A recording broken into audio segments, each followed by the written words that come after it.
ಭಾರತ ಅಂದ್ರೆ ವಿವಿಧತೆಯಲ್ಲಿ ಏಕತೆ ಇರುವ ರಾಷ್ಟ್ರ. ಹಾಗಾಗಿ ಈ ನಾಡನ್ನ ಸರ್ವ ಜನಾಂಗದ ಶಾಂತಿಯ ತೋಟ ಎನ್ನುತ್ತೇವೆ.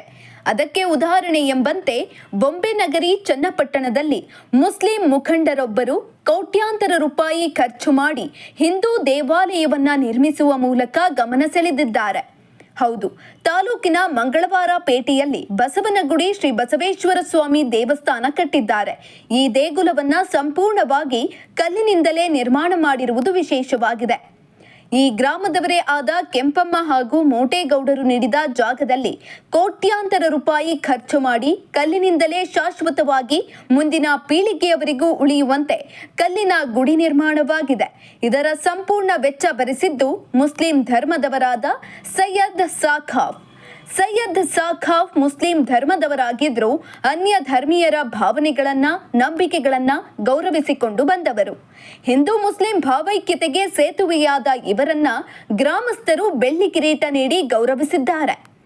ಹಿಂದೂ ಮುಸ್ಲಿಂ ಭಾವೈಕ್ಯತೆ ದೇಗುಲ ನಿರ್ಮಾಣ ಪ್ರಸ್ತುತ ಎಲ್ಲೆಲ್ಲೂ ರಾಷ್ಟ್ರವಾಸಿಗಳಿಗೆ ಶಾಂತಿ, ಸೌಹಾರ್ದತೆ ಹಾಗೂ ಭಾವೈಕ್ಯತೆ, ಸಹಬಾಳ್ವೆ ಸಂದೇಶವನ್ನ ಸಾರುತ್ತಿದೆ.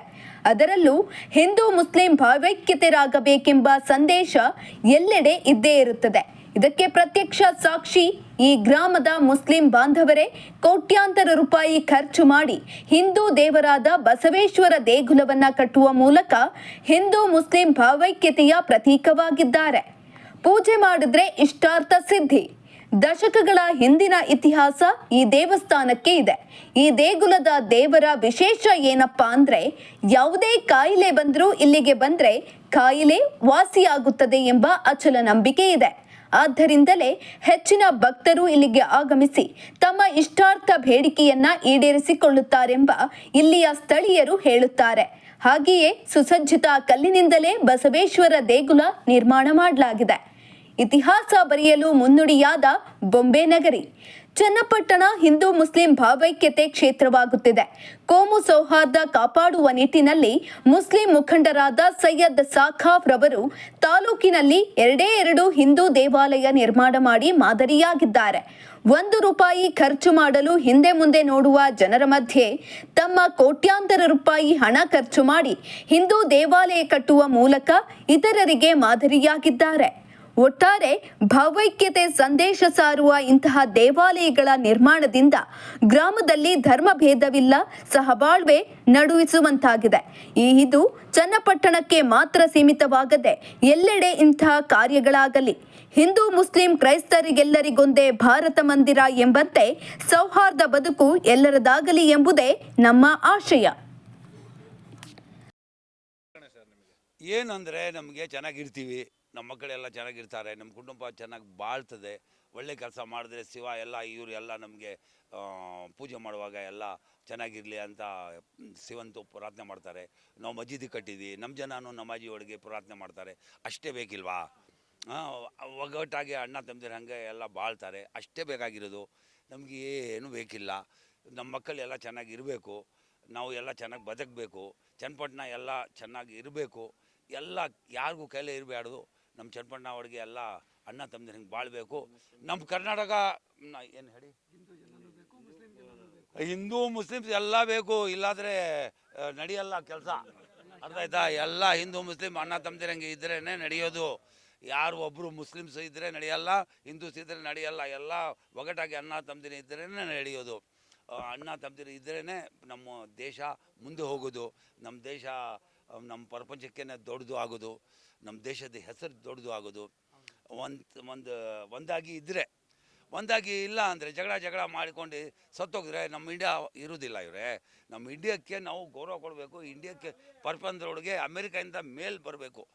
ಆ ಥರ ನಾವೆಲ್ಲ ಕೆಲಸ ಮಾಡಬೇಕು. ಅಷ್ಟೇ.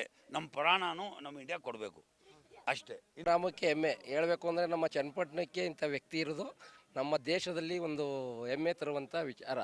ಇನ್ನು ನಮ್ಮ ದೇಶಕ್ಕೆ ನಮ್ಮ ಚನ್ನಪಟ್ಟಣ ಒಂದು ಮಾದರಿ ಕ್ಷೇತ್ರವಾಗಿ ಬೆಳೆದಂಗೆ ಆಗುತ್ತೆ. ಇಲ್ಲಿ ಯಾರು ಮುಸ್ಲಿಮ್ಸು ಯಾರು ಹಿಂದೂ ಅನ್ನುವಂಥದ್ದಿಲ್ಲ. ಎಲ್ಲ ಅಣ್ಣ ತಮ್ಮದಿರಾಗಿ ಹೋಗಬೇಕು ಅನ್ನೋದನ್ನ ಒಂದು ಮಾದರಿಯಾಗಿ ನಾವು ನಮ್ಮ ಈಗ ಅವರಿರ್ಬೋದು ನಾವಿರ್ಬೋದು ಎಲ್ಲ ಒಂದು ಅಣ್ಣ ತಮ್ಮದಿರಾಗಿ ಹೋಗಬೇಕು ಅನ್ನೋ ಒಂದು ನಿಟ್ಟಿನಲ್ಲಿ ಈ ಕೆಲಸ ಮಾಡಿದ್ದೀವಿ. ಎಲ್ಲರಿಗೂ ಇದು ಒಂದು ಮಾದರಿಯಾಗಿರಲಿ ಅಂತ ನಾವು ಕೇಳ್ಕೊತೀವಿ. ಈ ದೇವಸ್ಥಾನ 106 ವರ್ಷದ ಹಳೆಯ ದೇವಸ್ಥಾನ. ಮೂಲ ಪುರಾತನ ದೇವಸ್ಥಾನ. ಈಗ ಇದೇನು ಮಾಡೋದು, ಈಗ ಮೊದಲನೇ ಹಳೆ ದೇವಸ್ಥಾನ ಇತ್ತು, ನಾವು ಆರ್ಚ್ ಮಾಡಿದ್ದೋ, ನಾವು ಫಸ್ಟ್ ಒಂದು ದೊಡ್ಡ ಆರ್ಚ್ ಮಾಡಿದ್ದೋ ಹೆಬ್ಬಾಗ್ಲಾಗಿ.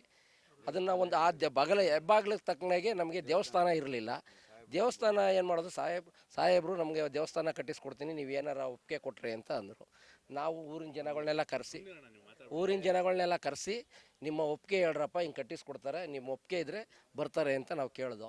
ಊರಿನ ಜನ ಎಲ್ಲ ಕಟ್ಟಿಸ್ಲಿ, ನಾವೆಲ್ಲ ಅಣ್ಣ ತಮ್ಮದಿರಾಗಿರುವ ಅಂತ ಕೇಳಿದ್ರು. ಆ ಉದ್ದೇಶದಿಂದ ಅವ್ರನ್ನ ಕರೆದು, ನೀವು ಹಿಂಗೆ ಕಟ್ಟಿಸಿದ್ರೆ ಏನು ನಾವಿಲ್ಲ, ಎಲ್ಲ ಅಣ್ಣ ತಮ್ಮದಿರಾಗಿ ನಮ್ಮ ದೇಶಕ್ಕೆ ಒಂದು ಮೆಸೇಜ್ ಕೊಟ್ಟಂಗೆ ಆಗುತ್ತೆ, ಮಾಡೋಣ ಅನ್ನೋ ಲೆಕ್ಕಾಚಾರದಲ್ಲಿ ಒಪ್ಕೊಂಡು ಹೇಳ್ದೋ. ಅವರ ಪೂರ್ತಿ ವೆಚ್ಚವನ್ನು ಹಾಕಿ, ದೇವಸ್ಥಾನಕ್ಕೆ ಪೂರ್ತಿ ವೆಚ್ಚವನ್ನು ಹಾಕಿ ದೇವಸ್ಥಾನವನ್ನು ಕಟ್ಟಿಸ್ಕೊಟ್ಟಿದ್ದಾರೆ. ಇದೇ ಮಾತಲ್ಲಿ ಹೇಳ್ತಾ ಇರೋದು ಅಂದರೆ, ಅದೇ ಹಿಂದೂ ಮುಸ್ಲಿಮ್ಸ್ ಅಣ್ಣ ತಮ್ಮದಿರಾಗಿ ಇರೋಕ್ಕೆ ಇದೊಂದು ಮಾದರಿ ಆಗುತ್ತೆ. ಇದು ಬಸವೇಶ್ವರ ದೇವಸ್ಥಾನ. ಇದು ಅಂದಾಜು ಇವ್ರಿಗೂ ಅಷ್ಟು ಮಾಡಿದ್ರು ಇಷ್ಟು ಮಾಡಿದ್ರು ಅಂತ ಹೇಳ್ಬಾರ್ದವೆಲ್ಲನೂ. ಈಗ ಅವ್ರ ಬಾಯಲ್ಲಿ ಬರಲಿಲ್ಲ ಅಂದಾಗ ನಾವು ಹೇಳ್ಬಾರ್ದು. ನಾವು ವೆಚ್ಚಗಳು ಹೇಳಿ ತೋರಿಸ್ತೀವಿ ಅಂತಂದರೆ ಅವ್ರದ್ದು ಹೇಳ್ದಾಗ ನಾವು ಹೇಳ್ತೀವಿ ಅಂದರೆ ನಾವು ಅವ್ರಿಗೆ ಅವಮಾನ ಮಾಡ್ದಂಗೆ ಆಯ್ತದೆ. ಅದು ಎಷ್ಟಾರ ಮಾಡಿರ್ಬೋದು, ಅದೇನಾರ ಆಗಿರ್ಬೋದು, ನಾವು ಅವ್ರಿಗೆ ಅವಮಾನ ಮಾಡ್ದಂಗೆ ಆಗುತ್ತೆ. ಅದು ಸರಿ ಇಲ್ಲ. ವೆಚ್ಚ ಅದ್ರ ತಕ್ಕನಾಗೆ ವೆಚ್ಚ ಆಗಿದೆ. ನಿಮಗೆ ನೋಡಿದ್ರೆ ಗೊತ್ತಾಗುತ್ತೆ ಎಷ್ಟು ವೆಚ್ಚ ಆಗಿರ್ಬೋದು ಅಂತ, ಅಂದಾಜು ನಿಮಗೆ ಗೊತ್ತಾಗುತ್ತೆ. ಯಾಕೆಂದರೆ ಇದು ಸಿಮೆಂಟಲ್ಲಿ ಇಟ್ಕೆಯಲ್ಲಿ ಕಟ್ಟಿರುವಂಥ ದೇವಸ್ಥಾನವಲ್ಲ, ಶಾಶ್ವತವಾಗಿ ಇರುವಂಥ ದೇವಸ್ಥಾನ, ಕಲ್ಲಲ್ಲಿ ಕಟ್ಟಿರೋದು. ಹೆಂಗೆ ಹಳೆ ಕಲ್ಲು, ಬೇಲೂರು ಹಳೆಬೀಡಲ್ಲಿ ಹೆಂಗೆ ಕಲ್ಲಿನ ದೇವಸ್ಥಾನಗಳು ಪುರಾತನವಾಗಿ ಇದ್ದಾವೋ, ಅದೇ ಥರ ಪುರಾತನವಾಗಿ ಇರಲೇಬೇಕು, ಅದು ಹೆಸರು ಉಳಿಬೇಕು ಅನ್ನೋ ಉದ್ದೇಶಕ್ಕೆ ಕಲ್ಲಿನ ದೇವಸ್ಥಾನ ಕಟ್ಟಿಸ್ಕೊಟ್ಟಿದ್ದಾರೆ. ಅದು ಅವರ ಹೇಳ್ಬೇಕು, ಇದು ಹೆಸರು, ಈ ದೇವಸ್ಥಾನ ಇರುವ ತನಕನೂ ಅವರ ಮನೆತನದ ಹೆಸರು ಇದ್ದೇ ಇರುತ್ತೆ ಅನ್ನೋ ಲೆಕ್ಕ ಇದರಲ್ಲಿರುತ್ತೆ. ಈ ನಮ್ಮ ಗ್ರಾಮದ ಬಸವೇಶ್ವರ ದೇವಸ್ಥಾನದ ಜೀರ್ಣೋದ್ಧಾರ ನಡೀತಾ ಇದೆ ಇವತ್ತು. ಇದನ್ನು ತುಂಬ ವರ್ಷದಿಂದ ಇದು ನೆನೆಗುದಿಗೆ ಬಿದ್ದಿದ್ದರಿಂದ ಇದು 100 ವರ್ಷದ ಇತಿಹಾಸ ಇದ್ದಿದ್ದ ದೇವಸ್ಥಾನ. ಇದು ಸ್ವಲ್ಪ ಹಾಳಾಗ್ತಾ ಇತ್ತು. ಹಾಗಾಗಿ ಸೈಯದ್ ಸಕಾಫ್ ಅವರು ದೊಡ್ಡ ಮನಸ್ಸು ಮಾಡಿ, ನಮ್ಮ ಒಬ್ಬ ಮುಸಲ್ಮಾನು ಬಂದು ಒಂದು ಹಿಂದೂ ದೇವಾಲಯಕ್ಕೆ ಉತ್ತೇಜನ ಕೊಟ್ಟು ಅವರು ಒಂದು ಜೀರ್ಣೋದ್ಧಾರ ಮಾಡಿಸ್ತಾರೆ ಅಂತಂದರೆ ಅದು ತುಂಬ ಅಸಾಧ್ಯವಾದ ಮಾತು ಇವತ್ತಿನ ಕಾಲದಲ್ಲಿ. ನಾವೇ ನೋಡ್ತಾ ಇದ್ದೀವಿ ಹೊರಗಡೆ ಏನು ನಡೀತಾ ಇದೆ ಅಂತ.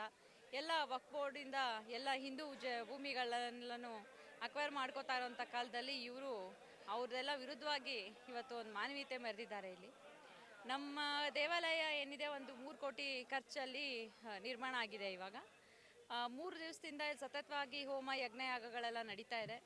ಹಾಗೂ ದೇವರು ಇಲ್ಲಿ 100 ವರ್ಷದ ಇತಿಹಾಸ ಇರೋದ್ರಿಂದ ಸ್ವಾಮಿ ಅವಾಗಿಂದನೂ ಇಲ್ಲಿ ತುಂಬ ಪವಾಡಗಳು ಮಾಡ್ಕೊಂಡು ಬಂದು, ರೇವಣ ಸಿದ್ದೇಶ್ವರರು 1000 ವರ್ಷದ ಹಿಂದೆನೇ ಬಂದು ಹೋಗಿರೋಂಥ ಜಾಗ ಇದು. ಇಲ್ಲಿ ರಾಮ ಮಂದಿರದಲ್ಲಿ ಸಿಕ್ಕಿದ್ದಂಥ ಈ ಏನು ಮೂರ್ತಿ ಏನಿದೆ ಬಸವೇಶ್ವರಂದು, ಅದನ್ನು ನಮ್ಮ ಮಂಗಳವಾರಪೇಟೆ ಗ್ರಾಮದವರಾದ ಕೆಂಪಮ್ಮ ಅಂತ ಇವರ ಅತ್ತೆ ಅವರು ಇಲ್ಲಿ ಅವ್ರದ್ದೇ ಜಾಗ ಕೊಟ್ಟು ಫಸ್ಟು ಒಂದು ದೇವಾಲಯ ನಿರ್ಮಿಸಿದರು. ಅದನ್ನು ಇವಾಗ ದೊಡ್ಡದಾಗಿ ಇವರು ನಮ್ಮ ಸಕಾಫ್ ಸಾಹೇಬರು ದೊಡ್ಡದಾಗಿ ನಿರ್ಮಾಣ ಮಾಡಿಕೊಟ್ಟು ನಮಗೆಲ್ಲ ಒಳ್ಳೇದು ಮಾಡಿಕೊಟ್ಟಿದ್ದಾರೆ. ದೇವರು ಅವ್ರಿಗೆ ಆಯಸ್ಸು ಆರೋಗ್ಯ ಎಲ್ಲ ಕೊಟ್ಟು ಅವ್ರಿಗೂ ಒಳ್ಳೇದಾಗಲಿ, ಅವ್ರದ್ದೇನು ಒಂದು ಕಂಪನಿ ಇದೆ ಅದರಿಂದ ಎಲ್ಲರಿಗೂ ಒಳ್ಳೇದಾಗಲಿ ಅಂತ ಹೇಳಿ ನಾವು ದೇವರಲ್ಲಿ ಪ್ರಾರ್ಥನೆ ಮಾಡ್ಕೊಂಡಿದ್ದೀವಿ ಇವತ್ತು.